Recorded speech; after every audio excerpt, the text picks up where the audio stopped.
Development है बांडीपुर, ये धोखा है बांडीपुरा के साथ। और इस धोखे को खत्म करना है, लोगों को जागना है। क्योंकि अगर लोगों को फिक्र है बांडीपुरा में, बाशूर आवाम को अपील करता हूँ वो आगे आ जाए, मिलजुल के काम करें। और उनको जो अच्छा लगे 3 साल के बाद, जो उनको अच्छा लगे कि ऐसा करेंगे वैसा करेंगे, इसको बनाएंगे उसको, मैं उनका साथ हूँ।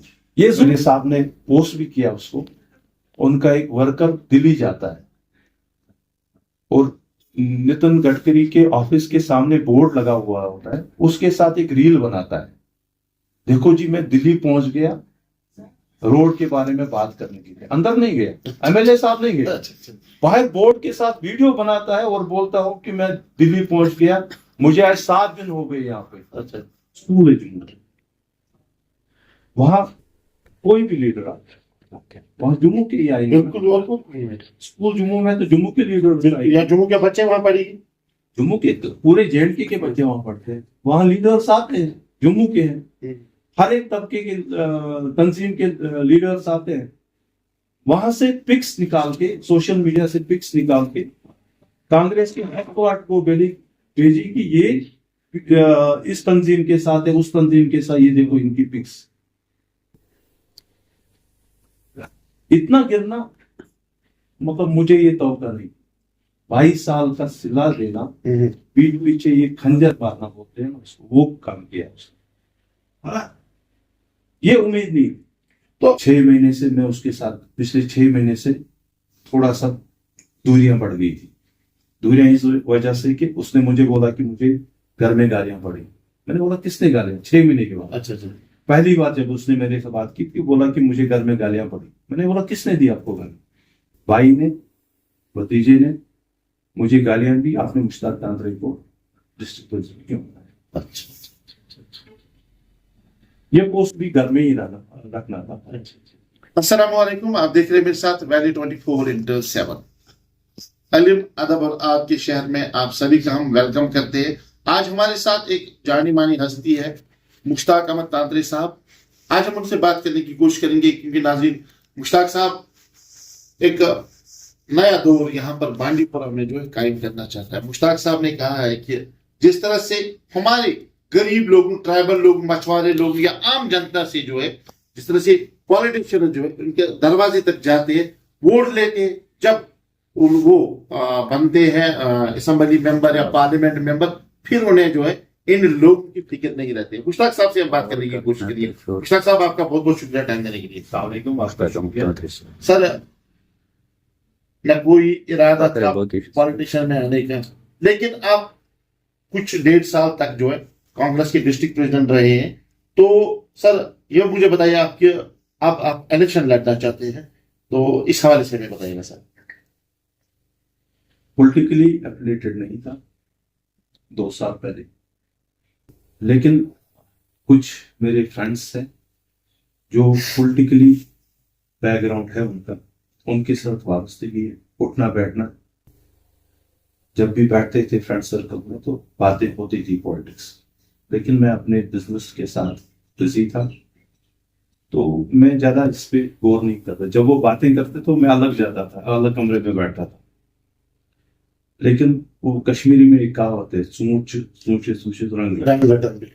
उठना बैठना है 24x7 फ्रेंड सर्कल में बातें होती थी। आहिस्ता आहिस्ता आहिस्ता आहिस्ता समझ आया कि ये पॉलिटिक्स है क्या। जब इलेक्शन यहाँ पे कोर्ट के आर्डर से इलेक्शन यहाँ पे होने हैं, असेंबली इलेक्शन, तो उसमें मेरे दोस्त ने मुझे ऑफर की कि आप इलेक्शन लड़ो। मैंने बोला यार मैं नहीं लड़ूंगा। बोला मैं भी लड़ूंगा, आप भी लड़ोगे। अच्छा जी। दोनों इलेक्शन लड़े। अच्छा। बात हुई, मैंने बोला जाके बात करो, कोई नहीं, देखते हैं। उसने बात की, बोला ठीक है।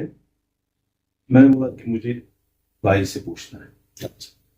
जो मेरे बड़े भाई हैं जीएन तांत्रे साहब, उनसे मैं पूछूंगा। जब मैंने उनसे पूछा तो जवाब यही आया कि टाइम कम है, तो इसके लिए टाइम चाहिए, अभी 1 महीना तो नहीं कर पाएंगे। जब करनी है तो आगे देखते आगे देख के चल के देखेंगे। फिलहाल हम निजाम सबको सपोर्ट करेंगे। और इस इलेक्शन में भी जैसे मेरा जो तांत्रे साहब है उनकी रिलेशन 22 साल के रिलेशन निजाम साहब के साथ, निजाम साहब के साथ वो पीडीपी में थे, उनके साथ थे। मेरी जो भाई है वो PDP के साथ, उसके बाद वो स्टेट सेक्रेटरी बनाए गए, उनके साथ ही वाबस्तगी थी। वो पीसी में गए, मेरे भाई ने छोड़ा, धोखा नहीं दिया, अच्छा। पीठ पीछे खंजर नहीं मारा, साथ चले, कदम से कदम मिला। साथ चले, जहां वो गए वो साथ साथ चले, पीछे पीछे चले। एक रिश्ता होता है। बिल्कुल।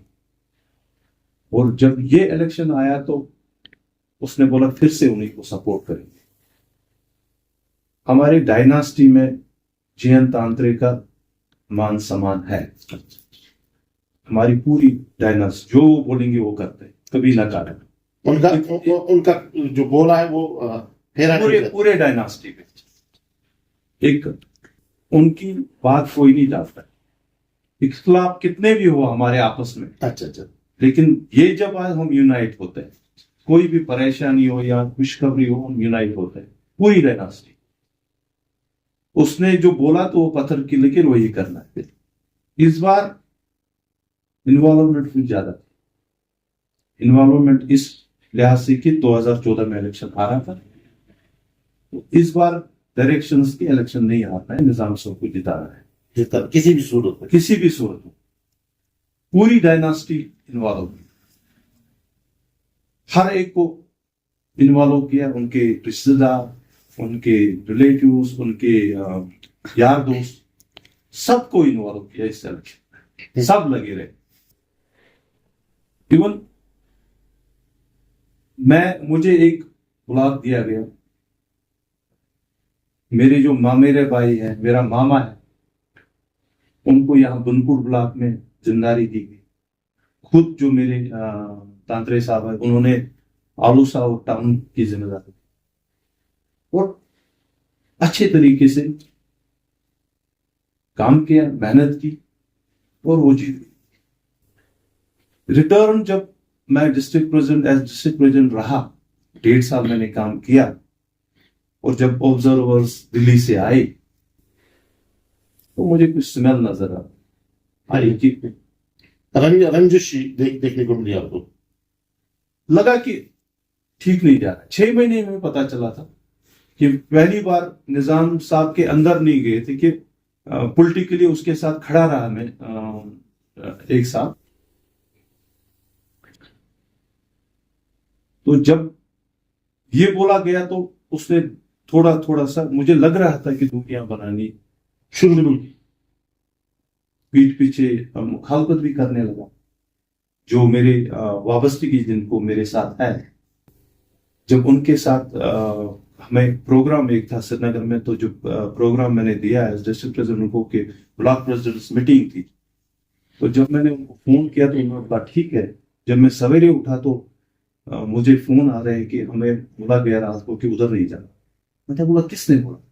बोला ये फोन कर रहे थे दफ्तर से कि उधर नहीं जाना। ये मुझे कमजोर करने की कोशिश कर रहे हैं।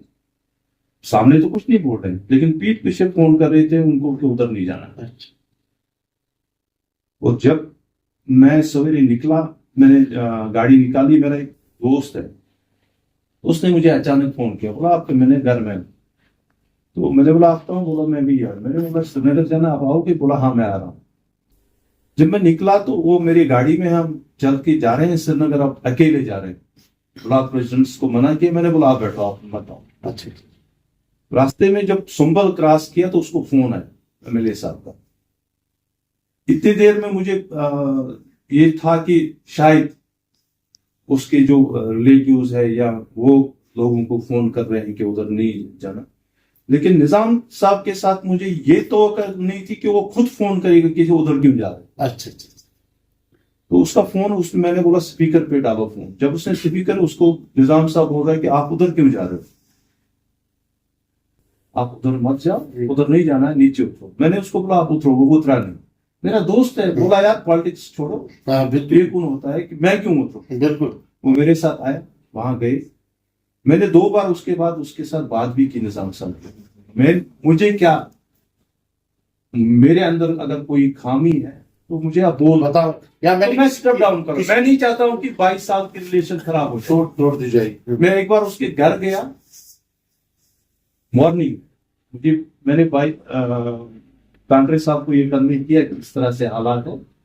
उसने मुझे बोला जिस दिन मैं बना ये भी मैं आपको दोहराऊं जिस दिन मैं डिस्ट्रिक्ट प्रेसिडेंट बना उस दिन उसने मुझे बोला कि हमारा बाप नहीं है आप डिस्ट्रिक्ट प्रेसिडेंट बन गए हो लेकिन कभी निजाम साहब को ऊंची आवाज में नहीं बोलना ये आपके बाप के समान है इसकी कदर इज्जत करना है। इज्जत करना वो इज्जत में करता रहा आज भी करता हूँ ऐसी बात नहीं है कि मैं नहीं उसने जो भी किया फोन किया उसको तो उधर नहीं जाना एक वाकया होगा और जब ऑब्जर्वर्स यहाँ आए मुझे तब भी लग रहा था कि शायद निजाम साहब ऐसा नहीं करेगा और जब ऑब्जर्वर्स यहाँ आए उन्होंने यहाँ 5-6 दिन देखा हालात क्या है कौन डिजर्व करता है कौन नहीं करता है तो उनको भी लगा निजाम साहब को ये लगा कि नहीं यही बनेगा तो उसने एक चीप पॉलिटिक्स बोल देना हमारा तो ये भी जानना चाहता हूँ आपसे कि आपने कहा कि मेरे बड़े भाई है जिनका पूरा एरिया जो है सम्मान देता है या मुश्ताक साहब आपको तो आपको लग रहा है आपने ये भी कहा है कि जिस तरह से कांग्रेस के डिस्ट्रिक्ट प्रेसिडेंट बने ऑब्जर्वर्स यहाँ पर है उन्होंने भी उसमें जो है हिचकिचाहट की जैसी उनको जिस तरह से उन्हें आदेश मिला था वो आदेश पूरा नहीं हुआ तो मुश्ताक साहब क्या लग रहा है आप जब आप कहते हैं कि मैं खुद अब लोगों के पास जाऊंगा लोगों के साथ जो है इंटरेक्शन करूंगा गरीब मोहताज मिस्किनों से जो बातचीत करूंगा जिसको हक नहीं मिल रहा है उन्हें हक देना तो इस हवाले से आप क्या कहना चाहते हैं? लोगों के साथ जुड़ना लोगों के को अपने साथ जोड़ना लोगों के लिए काम करना कोई बड़ी बात करेंगे मिलजुल के करेंगे मैं हर एक जिसके पास भी जाता हूं जो भी जुड़ रहा है मैं उनको यही बोल रहा हूं कि हम जुड़ेंगे एक होके हमारे इरादे मजबूत होने चाहिए काम करने की मंशा होनी चाहिए हम करेंगे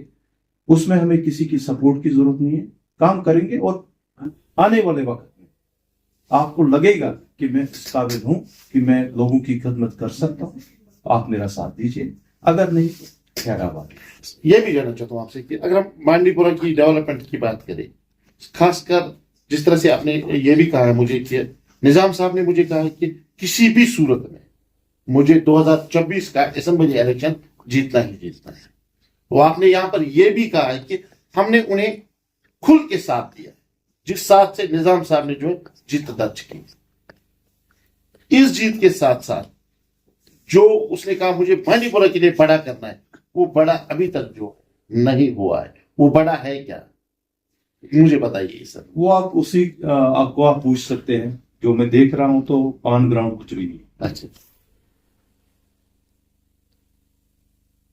ऑन ग्राउंड आपको यही इस बात से अंदाजा लग जाएगा कि एक वाटर प्यूरिफायर की इनॉग्रेशन की जा रही है तो आप इस बात का अंदाजा लो कितनी डेवलपमेंट बिल्कुल श्रीनगर बांडीपुरा रोड जो है उसी खस्ता हाली में जो आज से 30 साल पहले था बिल्कुल आज उस दिन 3 घंटे लगते थे आज 4 घंटे लगते हैं डेवलपमेंट इसको नहीं बोलेंगे हम सीडीए बांटेंगे उसको डेवलपमेंट बोलेंगे या नरेगा के काम को इनाग्रेशन करेंगे वो डेवलपमेंट है डेवलपमेंट अगर है श्रीनगर बांडीपुरा मेन जो यहाँ पे प्रॉब्लम है वो रोड की कनेक्टिविटी एक इलाका उसी से जाना जाता है जब आपको कनेक्टिविटी इमरजेंसी अगर आज होगी कोई जरा आप भी श्रीनगर से आए क्या एक इमरजेंसी के मुताबिक रोड है इस वक्त इस कंडीशन में है किसी भी तरह से नहीं इमरजेंसी होती है कि इंसान शॉर्टेस्ट रूट पता ही नहीं है जाना कहां से बिल्कुल उनको खुद भी नहीं पता जो यहाँ पॉलिटिशियंस रहे हैं जहाँ जो है उनको खुद भी नहीं हमें कहां से जाना तो उस हिसाब से मैं चाहता हूं कि वो 3 साल अभी बचे हैं कुछ करे बांडीपुरा के लिए ताकि जो सर झुका हुआ हमने लोगों से वोट लिए उनसे वादे किए मैं चाहता हूं वो कुछ करे ताकि हम भी लोगों को जिसको वोट दिया था कुछ ना कुछ तो किया। तो जो सबसे मेन मसला है हमारे रोड कनेक्टिविटी। हमारे बांडीपोरा में अभी भी वुमेन्स कॉलेज नहीं। बिल्कुल, आज भी हमारी बच्चों को सोपोर, श्रीनगर, इस्लामाबाद इन डिस्ट्रिक्ट्स में जाना पड़ता है तालीम हासिल है। बांडीपोरा अभी भी इस मामले में पीछे है। अलिम आप अदब है, लेकिन फिर भी तालीम हासिल करने के लिए सोपोर, बारामूला, श्रीनगर, पुलवामा इन डिस्ट्रिक्टों में जाना पड़ता है। इस रिलेटेड अगर कोई कदम उठाते बहुत बड़ी बात हो। रिसेंटली मैंने एक वीडियो सोशल मीडिया पे देखा कि तो फिर एक सोशल मीडिया पे डालते हैं डेवलपमेंट हो रही है, बात हो रही है। ये भी इतने गिरे हुए लोग हैं कि लोगों को धोखा दे रहे हैं। अगर यहाँ एक दूर दराज इलाका है 8 उर्दू, अगर उधर से भी कोई आदमी आ जाएगा, अनपढ़ आदमी, वो भी दिल्ली में उस बोर्ड के सामने जा सकता है और रील बना सकता है और बोलेगा कि रोड का काम हो रहा है। और एक उसके बाद वीडियो वायरल हुआ कि वही वर्कर बोल रहा है कि मुझे गडकरी साहब के ऑफिस से फोन आया कि बांडीपोरा से सुंबल श्रीनगर बांडीपोरा रोड का डीपीआर बन रहा है। मुझे भला बोलिए, गडकरी के आप साहब के ऑफिस से एक वर्कर को फोन आएगा कि इसका डीपीआर बन रहा है? एमएलए को फोन नहीं आएगा तो एक वर्कर को, और उसको भी मीडिया पे, सोशल मीडिया पे चढ़ा के वाह वाह कर रहे हैं। ये जरूरी नहीं है कि मैं ही जाऊंगा आगे। मैं अपील करता हूं हर एक पॉलिटिकल जो एफिलिएटेड है इसके साथ आ जाए, मिलजुल के काम करें, बांडीपोरा के लिए काम करें। अपने लिए काम नहीं करेंगे, बांडीपोरा गरीब आवाम के लिए काम करें। सर, ये भी जानना चाहता हूँ आपसे कि आपने कहा कि ये जो रोड है नहीं बना है, एक वर्कर की मिसाल आपने दी है, बढ़िया मिसाल, लेकिन 2 जगह पर जो है बांडीपोरा में ट्रैफिक को उस पार से रोकना पड़ता है, इस पार के लिए छोड़ना होता है। अगर हम नन्नारा की बात करें, वहां पर काम चल रहा है। अगर हम यहाँ पर गुरूरा में एक ब्रिज है जो आर्मी ने बनाया था कई साल पहले, वहां पर भी आप देखिए कितने मुश्किलात लोग झेल रहे, कितने मुश्किलात जो है गाड़ी चलाने वाले झेलते हैं। ये आप भी जानते हो, हम भी जानते हैं मुश्किलात कितने, ये एडमिनिस्ट्रेशन भी जानती है कितने मुश्किलात। एडमिनिस्ट्रेशन भी, जो भी अफसर्स यहाँ पे है वो भी इसी रूट से गुजरते हैं, उनको भी ये मुश्किलात से 2-4 है, बिल्कुल, वो भी देख रहे हैं। कम से कम वो तो करें। अगर हमारे लीडर्स नहीं कर पा रहे हैं, जो पिछले दहाइयों से यहाँ बोल रहे हैं हम डेवलपमेंट करते आए हैं, क्या करते आए हैं? यहाँ डिस्ट्रिक्ट बना तो वो तो सारे 4-5 डिस्ट्रिक्ट बने, किसी ने अकेला डिस्ट्रिक्ट तो नहीं लाया ना। बिल्कुल, कोई बोलेगा मैंने यार ये काम किया, क्या किया? यहाँ हॉस्पिटल बना तो जो गुलाम नबी आजाद साहब की देन है, पूरे JNK में हॉस्पिटल बने। जहाँ कॉलेज एक बना है, जो भी अधूरा है, पूरा नहीं है। या डिस्ट्रिक्ट की बात करें, गुलाम नबी आजाद ने ये डिस्ट्रिक्ट बनाए हैं उसी के दौर में। अगर कुछ देन है बांडीपुर, उसी के दौर में, चाहे यहाँ डिस्ट्रिक्ट बना, चाहे डिस्ट्रिक्ट हॉस्पिटल बना या डिग्री कॉलेज, उसी के दौर में बने। बिल्कुल बने, लेकिन वो पूरे कश्मीर में बने। अगर अब कोई लीडर बोलता है कि मैंने कुछ काम किया, क्या काम किया? अगर किया तो दिखाए ना। बांडीपोरा में इतना टूरिज्म का पोटेंशियल है, बिल्कुल है। एशिया का फ्रेश वाटर लेक है हमारा उलर। टूरिज्म वहां पे, उसको टूरिज्म के नक्शे पे लाए ना, क्यों नहीं ला रहे? वो एक अचीवमेंट है। यहाँ डिग्री कॉलेज की कमी है आज, वो मेंस डिग्री, उसको करेंगे, बोलेंगे। श्रीनगर बांडीपोरा हाईवे है, ये मेन जो एक डिस्ट्रिक्ट के जो जिससे डेवलपमेंट बोलेंगे हम नहीं हो रही है, ये वही नहीं कर पा रहे हैं। वो CDF फंड किसी की जागीर नहीं है, लोगों का पैसा है।